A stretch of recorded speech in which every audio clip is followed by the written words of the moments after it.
Donc, quand l'eau va monter au niveau du flotteur, le flotteur, lui, il va flotter sur l'eau, il monte, il monte. Il faut que le comptoir là s'immerge d'abord avant que le flotteur change d'état.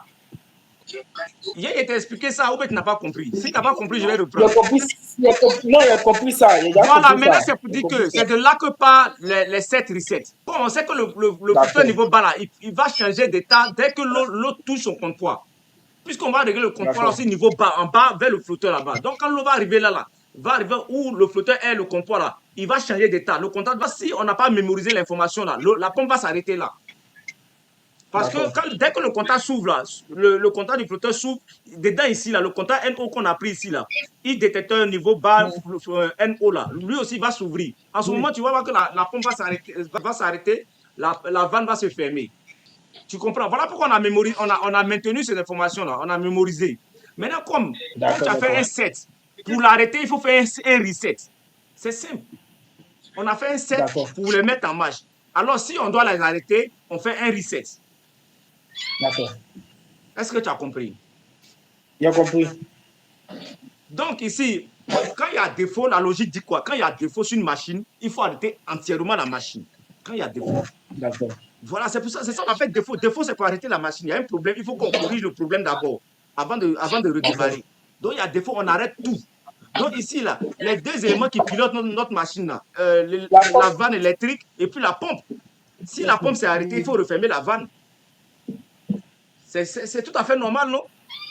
La pompe a arrêté, il Oui. faut refermer la vanne. C'est tout à fait normal. On ne va pas arrêter la pompe et puis laisser la vanne ouverte.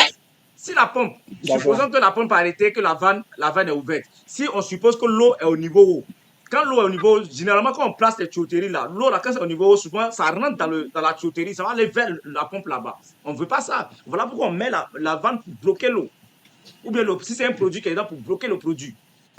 Alors, il faut résoudre le problème d'abord avant de commencer à mettre le cycle en marche, trouver le système en marche. Il a écrit le programme de l'arrêt automatique de la pompe et puis fermeture de la La vanne fermeture. en cas de défaut. Alors, Oui, c'est maintenant, ça. on a arrêté, mais il faut qu'on signale pour alerter l'opérateur D'accord. ou voilà, n'importe qui dans l'usine. Programmer l'arrêt. Vous créez un nouveau réseau ou bien signalisation de défaut. Voilà, signalisation.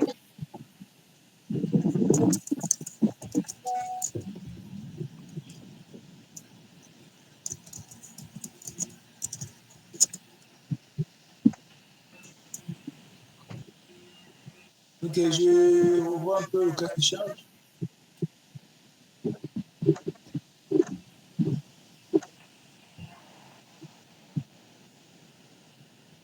Voilà. On dit signalisation d'un défaut par activation d'un témoin lumineux en cas de défaillance d'un